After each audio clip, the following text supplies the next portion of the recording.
transmission is a little high for my taste, and it does not have any height adjustment unfortunately, but the visibility is very good and the car does feel big as compared to its rivals Honda S2000 or Subaru BRZ, as I have the driving experience of both. Obviously this car does have longer wheelbase as compared to those cars. Everything feels very light and throttle response is very good. The engine is very smooth and quiet despite the fact that it has aftermarket exhaust. This rotary engine revs all the way up to 9000 rpm, 9000 rpm out of a 1.3 liter. It does not have any natural limiter, rather it has got a buzzer to tell you to change the gear. Let's see.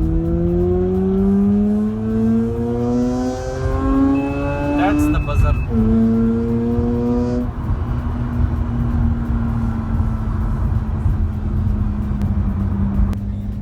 Is really smooth throughout the rev range. If you have ever had the experience of driving a Honda with VTEC engine, the way RX-8 developed power would be quite familiar to you.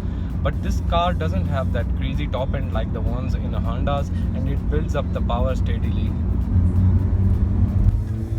The gear shift feels more precise than before, and the short gear lever wiggles around slightly in its socket as you drive. Shift quality is exceptionally great, and this is something that makes a high performance car feel good to drive. Steering and handling of RX-8 are top notch. It is very responsive and overall the drive feels really engaging. Actually, Bilstein suspension has provided uprated damping for a more responsive driving experience. Worth noting is that RX-8 is confident at high speed cruising. It is not twitchy as some other small sports car can be. We have just been doing 100 miles an hour.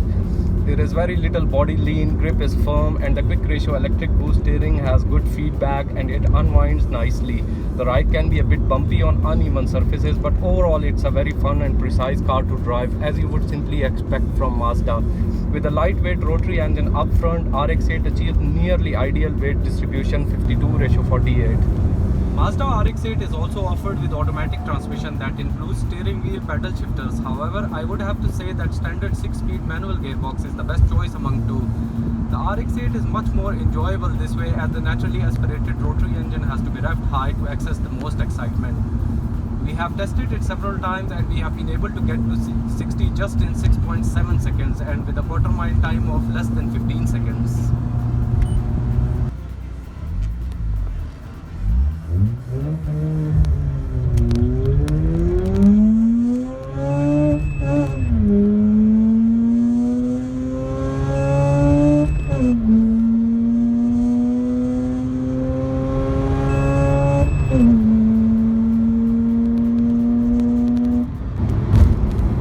One thing I am going to have to criticize, regardless of how much I like this car, no matter which transmission, is its fuel economy.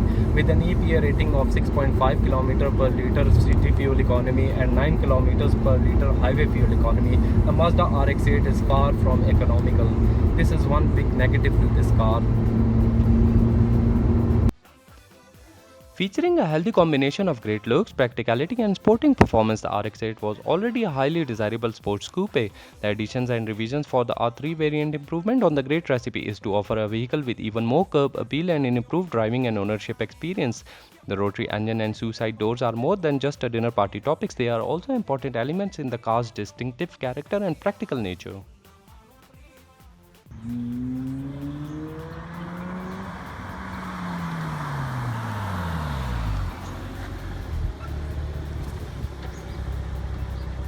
If you are a young enthusiast and looking for a great sports car that is well priced, well equipped, that drives like a sports car yet like a practical saloon car, then this is it, the best for both worlds.